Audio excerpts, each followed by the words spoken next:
दोस्तों कल मैंने रात में एक वीडियो बनाया था जहां पर मैंने नॉर्थ ईस्ट एक्सप्रेस से जुड़ी हुई बेसिक इन्फॉर्मेशन बताई थी जो हादसे से जुड़ी हुई बातें थी। लेकिन आपसे ये भी कहा था जैसे ही हादसे से जुड़ी हुई नई अपडेट्स आएंगी वीडियो के माध्यम से आप लोगों तक सारी जानकारी ज़रूर पहुंचाऊंगा। अब दिन का समय हो चुका है, बहुत सारी अपडेट्स आ चुकी हैं। सारी अपडेट्स आप लोगों के साथ एक एक करके शेयर करते हैं। फिलहाल दोस्तों जितने लोग उतनी बातें। कोई कह रहा है कि लोको पायलट की गलती है, कोई कह रहा है कि स्पीड ज़्यादा थी, कोई कह रहा है कि पटरियों के साथ छेड़छाड़ हुई है। अगर पटरियों से छेड़छाड़ की बात की जाए तो हाल ही में आप लोगों ने एक वीडियो देखा होगा वंदे भारत का, जहां पर वंदे भारत के साथ डिरेलमेंट कराने की कोशिश की जा रही थी। ऐसी बहुत सारी घटनाएं हुई हैं पास्ट में, तो इन सब चीज़ों को लेकर जितने लोग उतनी बातें हो रही हैं। फिलहाल हम लोग ये देखते हैं कि एग्जैक्टली हुआ क्या था। दरअसल जिन लोगों को नहीं पता है या फिर जिन लोगों ने पुराना वीडियो नहीं देखा है उनको बेसिक इन्फॉर्मेशन बता देते हैं।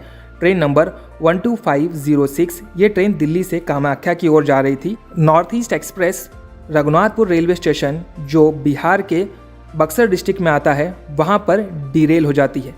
दोस्तों ये हादसा रात में लगभग 9:45 से लेकर 9:50 के आसपास होता है। हादसे के वक्त ट्रेन की स्पीड लगभग 128 किलोमीटर प्रति घंटे की थी।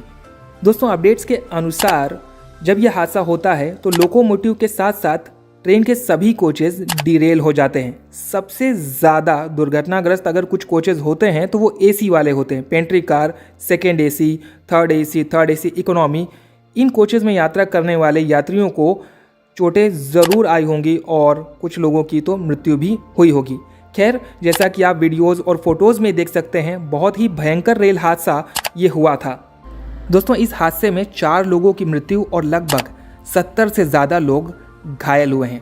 तुरंत ही भारतीय रेलवे की तरफ से राहत और बचाव कार्य शुरू कर दिए गए थे और लगभग तड़के 4 बजे के आसपास सभी यात्रियों को सही सलामत तरीके से, जैसा कि आप यहाँ पर वीडियोस में देख सकते हैं, ट्रेन में बिठाकर पटना तक ले जाया गया था और पटना से किसी और ट्रेन में बिठाकर उनको कामाख्या के लिए रवाना कर दिया गया है, जो लोग सही सलामत तरीके से इस ट्रेन में सुरक्षित बच गए थे।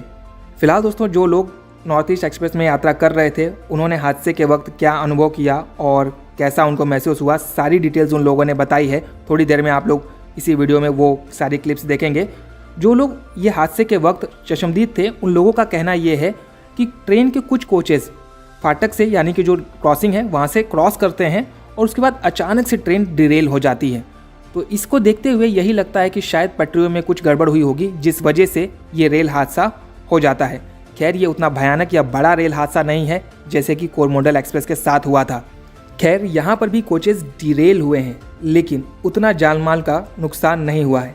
अगर नुकसान की बात करें तो भारतीय रेलवे को लगभग 52 करोड़ से भी ज़्यादा का नुकसान हुआ है इस रेल हादसे में। दोस्तों यहाँ पर आप ये वाली क्लिप देखो, जो पैसेंजर ऑन बोर्ड थे नॉर्थ ईस्ट एक्सप्रेस में वो अपना पूरा एक्सपीरियंस बता रहे हैं कि उन्होंने क्या फील किया। बताइए ना थोड़ा सा कैसा हुआ जब ये हुआ तो।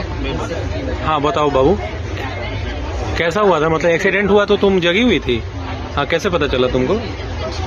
गाड़ी अचानक से वाइब्रेट होना स्टार्ट हो गई थी। अच्छा। उसके बाद जब हम लोग लगा अर्थक्वेक वगैरह है तो अचानक से सारा सामान गिरने लगा हमारे। अच्छा। उसके बाद भगदड़ मच गई। एक अंकल थे बगल वाले सीट में, उन्होंने बोला कि एक्सीडेंट हो गया। हाँ। लेकिन ज्यादा पैनिक होने की जरूरत है, आराम से निकल जाएंगे, इसलिए लोग आराम से निकलेंगे और अंकल की वजह से उन्होंने बहुत हेल्प की। अच्छा वो अंकल कौन थे, पैसेंजर थे या फिर रेलवे से? रैंडम पर्सन थे। हाँ और टीटी की तरफ से कुछ मदद मिला था?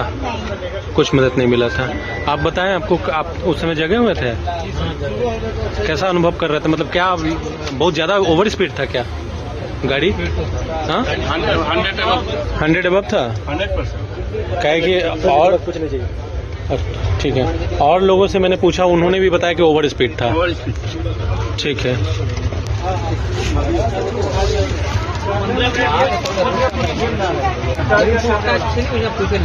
हाँ क्या बोले? हाँ हाँ तो वहाँ मेडिकल टीम पहुंची हुई थी, जो घायल हो गए थे उन लोगों का उपचार के लिए ले जाया गया। आप किस कोच में थे? B6 में। चलिए सौभाग्य बस बचे हैं, बहुत बड़ी बात है। रात होने की वजह से थोड़ा इशू दिक्कत आ रही थी। और ग्रामीण लोग दूध से शुरू करके चाय कम तो लाख रुपया खर्च कर दिया। हाँ, वो तो रेलवे की तरफ से अरेंज होता रहता है। नहीं गाँव वाला। अच्छा जनरेटर लगा के लाइट भी जला दिया। जनरेटर गर्मी में लेकर लाइट भी जला दिया। और सामने क्लिनिक था, उन्होंने पूरी क्लिनिक खोल दी। क्लीनिंग की पूरी अच्छा। क्लिनिक खोल दी थी, लोग वहाँ पे जाके आराम भी करते थे। गाँव वाला बहुत ओके, थैंक यू। फिलहाल ये वीडियो देखने के बाद एक चीज़ मेन आ रही है जहाँ पर लोग कह रहे हैं कि ओवर स्पीडिंग थी। एक्चुअली में ओवर स्पीड नहीं थी।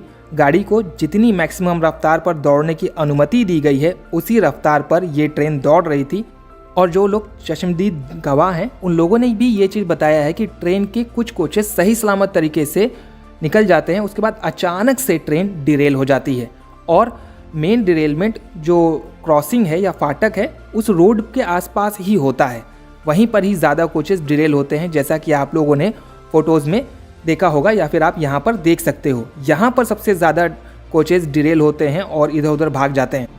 फिलहाल दोस्तों ये एक बड़ा रेल हादसा है और इस रेल हादसे के मृतकों के परिजनों के लिए 4-4 लाख रुपए की राहत राशि दिए जाने की घोषणा कर दी गई है।